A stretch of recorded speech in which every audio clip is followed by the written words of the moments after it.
Assalamualaikum warahmatullahi wabarakatuh. Halo anak-anak, bertemu lagi dengan Bapak di Belajar dari Rumah pekan ke-14. Seperti biasa, di hari Senin, kita akan belajar 3 pelajaran sekaligus, yaitu matematika tentang luas dan keliling lingkaran, lebih tepatnya tentang soal cerita ya. Kemudian yang kedua IPS tentang peran Indonesia dalam lingkup ASEAN, dan yang ketiga PKN, sikap menghadapi globalisasi. Baik, kita mulai pelajaran yang pertama yaitu matematika. Bapak akan bahas kembali sedikit ya tentang luas lingkaran. Ini adalah sebuah lingkaran, lalu ini adalah diameter, dan ini adalah jari-jari. Kemudian ini adalah variabelnya, D adalah diameter, dan R adalah jari-jari. Lalu ada konstanta yaitu Pi, 3,14 dan 22/7. Lalu rumus luas lingkaran itu sendiri adalah Pi dikali R kali R, atau bisa kita singkat menjadi Pi dikali R kuadrat. Selanjutnya kita ingat kembali tentang keliling lingkaran.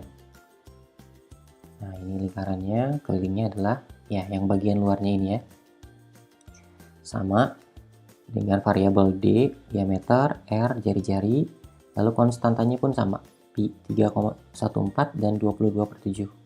Yang berbeda adalah rumusnya, yaitu keliling adalah 2 dikali Pi kali R. Atau boleh Pi dikali 2 kali R, atau 2 kali R itu kan sama dengan 2 kali jari-jari ya. Atau sama dengan diameter, maka boleh langsung Pi dikali D. Nah itu adalah rumusnya. Sekarang kita coba langsung ke soal cerita. Di sini Bapak ada 2 soal cerita, ini adalah yang pertama. Nah, karena soal cerita seperti biasa harus dengan langkah yang sesuai, yaitu diketahui, ditanyakan, dan jawab.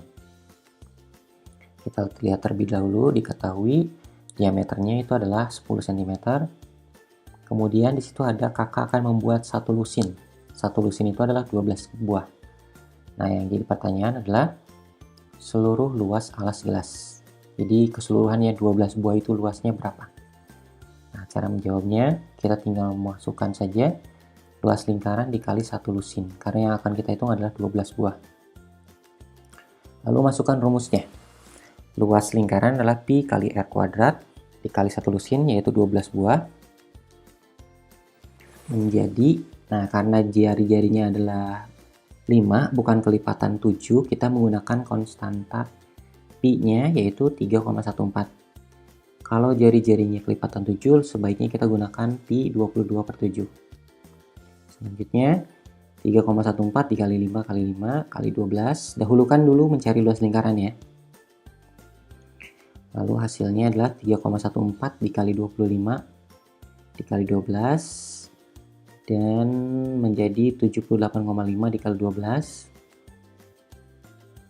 Hasilnya adalah 942 cm persegi. Ingat ketika menghitung luas menggunakan pangkat 2 atau persegi ya. Langkah terakhir, seperti biasa soal cerita itu harus dilengkapi dengan pernyataan. Jadi keseluruhan luas alas gelas tersebut adalah 942 cm persegi. Nah itu adalah langkah dalam menyelesaikan soal cerita. Kita coba soal cerita yang kedua. Baik, sama seperti tadi, diketahui, ditanyakan, dan jawab. Kita tulis dulu yang diketahui, ini diameternya 60 meter. Lalu 3 kali keliling ya, Andi ini mengelilingi lapangannya sebanyak 3 kali. Yang ditanyakan, jarak yang ditempuh oleh Andi setelah berkeliling sebanyak 3 kali. Lalu jawab, keliling lingkaran dikali 3. 3 ini adalah 3 kali keliling ya. Kemudian masukkan rumus 2 kali Pi kali R dikali 3. Seperti tadi yang Bapak sampaikan, boleh menjadi Pi kali D saja langsung. Karena 2 kali R itu sama dengan D. Jadi tinggal kita masukkan saja Pi-nya. Nah, karena diameternya bukan kelipatan 7, kita gunakan lagi konstanta Pi-nya yaitu 3,14. Jadi 3,14 dikali 60 dikali 3. Hasilnya adalah 188,4 dikali 3. Nah, menghasilkan 565,2 meter. Seperti biasa, kita buat pernyataan jika dalam soal cerita ya. Maka jarak yang ditempuh Andi adalah 565,2 meter. Nah, seperti itu anak-anak. Jadi kombinasi menyelesaikan soal cerita dengan materi luas dan keliling lingkaran yang pernah Bapak sampaikan di pekan sebelumnya. Selanjutnya kita masuk materi yang kedua, yaitu IPS tentang peran Indonesia dalam lingkup ASEAN.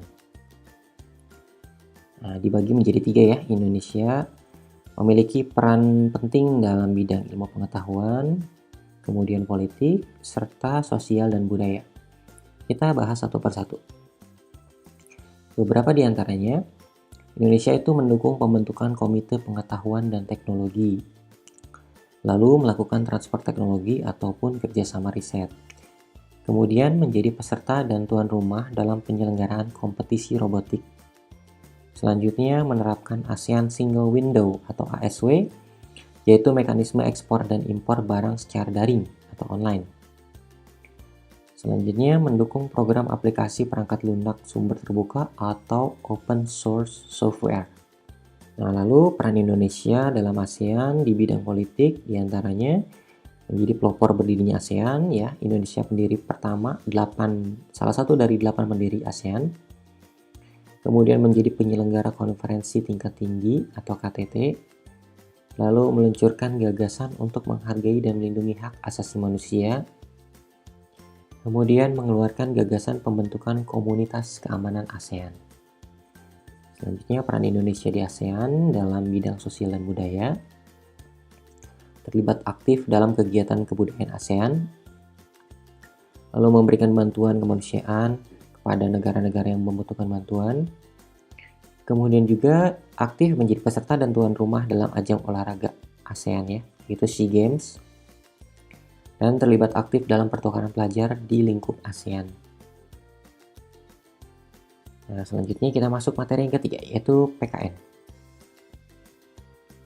Ada 4 poin ya, sikap kita dalam menghadapi globalisasi di Indonesia. Yang pertama, kita harus menyeleksi budaya asing yang masuk. Jadi tidak semua budaya asing yang masuk itu bisa kita tiru. Ada beberapa di antaranya yang bertabrakan atau tidak sesuai dengan norma-norma yang ada di Indonesia. Jadi kita ambil yang baik-baiknya saja, yang kurang baik atau tidak cocok kita tidak perlu tiru. Selanjutnya mawas diri. Mawas diri ini artinya bukan curiga ya, tapi waspada. Jadi dalam hal globalisasi segala sesuatunya sama seperti yang nomor 1 tadi, kita tetap seleksi ya. Harus waspada terhadap budaya-budaya atau pengaruh-pengaruh globalisasi yang bisa merusak negara kita, tatanan negara kita, jadi kita harus waspada. Kemudian tetap mempertahankan nilai-nilai luhur bangsa, yaitu ya sopan santun, etika dalam berbahasa, kemudian budaya senyum, sopan, ramah tamah itu tetap harus ada.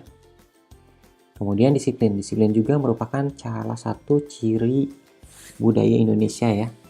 Disiplin yang dimaksudkan adalah tepat waktu dan banyak hal lainnya. Nah, globalisasi juga membuka peluang usaha bagi Indonesia. Beberapa peluang usahanya yaitu dalam bidang ekonomi, bidang sosial budaya, dan bidang teknologi. Kita bahas satu persatu ya. Dalam bidang ekonomi ini tentu saja banyak pengaruh globalisasi terhadap Indonesia ya. Itu diantaranya adalah Indonesia bisa mengekspor barang-barang produksinya ke luar negeri. Kemudian dalam bidang sosial budaya, Indonesia itu memiliki keragaman budaya yang berpotensi menarik pengunjung dari negara lain. Di peluang usahanya itu di bidang pariwisata. Selain itu bisa juga di bidang pendidikan, yaitu mendirikan tempat bimbingan belajar. Kemudian yang terakhir, bidang teknologi. Indonesia berpeluang untuk mengekspor barang-barang hasil teknologi Indonesia. Sekarang Indonesia sedang mengembangkan kendaraan listrik ya. Dalam hal ini adalah kendaraan listrik roda 2 yang dikembangkan oleh pemerintah Indonesia. Ini juga bisa menjadi komoditas ekspor bagi Indonesia ke luar negeri. Nah, sekian anak-anak materi pada hari ini. Semoga bermanfaat bagi kita semua. Terima kasih banyak. Wassalamualaikum warahmatullahi wabarakatuh.